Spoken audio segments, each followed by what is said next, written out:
Ya, terima kasih majelis, terima kasih ahli. Saya mau menanyakan sedikit ahli ini untuk penegasan saja sih. Ini kan tujuan negara kita adalah melindungi segenap bangsa Indonesia, ahli. Itu tertuang di dalam pembukaan Undang-Undang Dasar. Sementara pasal 1 ayat 2 Undang-Undang Dasar kita adalah rakyat sebagai pemilik kedaulatan, kedaulatan dari tengah rakyat. Baru ahli tadi jelaskan pasal 1 ayat 3 kan, baru ada di situ adalah negara Indonesia negara hukum. Nah, pajak ada di mana? Pajak ada di pasal 23A.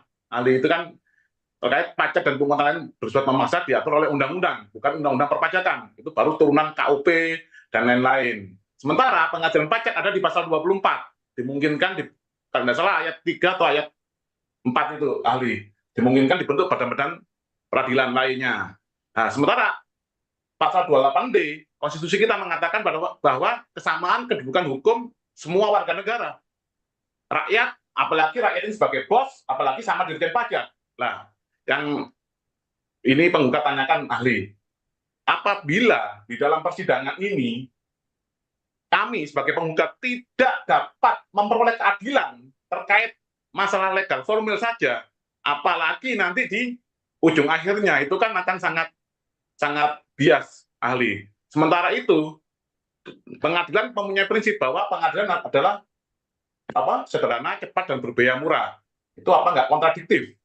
Terus yang penggugat tanyakan singkat aja bahwa apakah pengadilan pajak ini alat negara yang untuk sudah menyediakan keadilan, bukan rakyat mencari-cari keadilan. Nanti kalau mencari keadilan, nanti kalau ketemu ketua majelisnya Pak Bambang Sujatmiko, oh pasti dapat keadilan. Tapi nanti kalau loterinya ketemu majelis yang lain, wah ini susah menang gitu. Terima kasih ahli. Singkat aja ahli. Ya, terima kasih penggugat. Ini pertanyaan filsafat hukum ya. Tapi nggak apa-apa, ahli akan coba menjawabnya semampu ahli ya. Ini sebenarnya perkuliahannya 1 semester untuk filsafat hukum ya. Baik, terima kasih pertanyaan penggugat tadi. Ahli akan coba menjawab berkaitan dengan rumusan norma yang diatur dalam Konstitusi Undang-Undang Dasar 1945.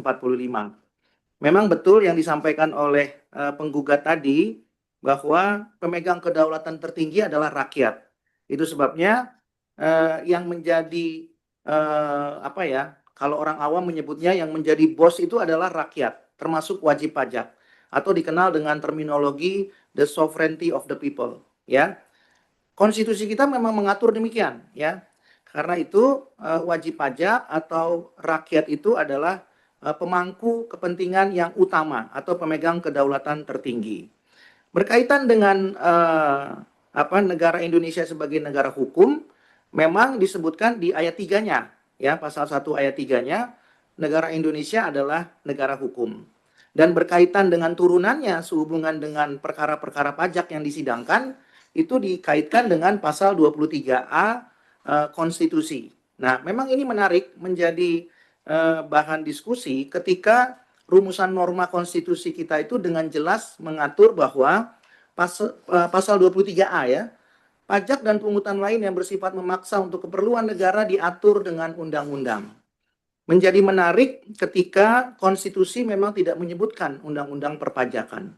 Itu sebabnya kalau kita bicara mengenai pajak, ya, yang nantinya diperiksa di pengadilan pajak, yang diatur oleh konstitusi mengenai eksistensi pengadilan pajak di dalam pasal 24 ayat 3 konstitusi, disebutkan di sana adalah badan-badan peradilan di bawah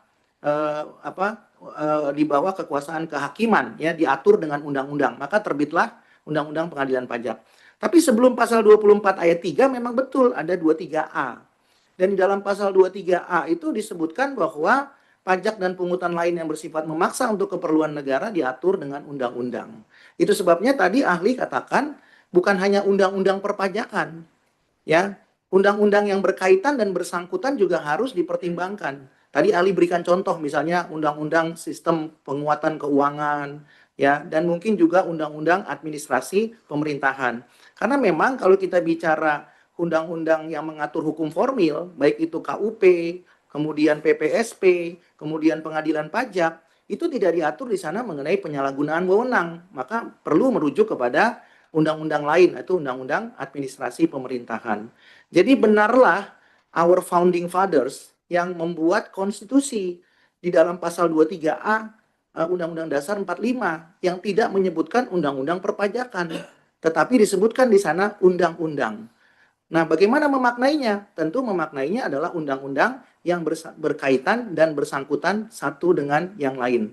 Nah, ini yang sering disebut dengan overlook ya, atau kemudian tidak diperhatikan dengan cermat. Seolah-olah kalau kita bicara pajak, kita hanya paham mengenai hukum formil dan hukum material di bidang perpajakan yang lain, hukum formil dan hukum material di bidang perpajakan saja, tapi tidak memahami hukum-hukum yang lain.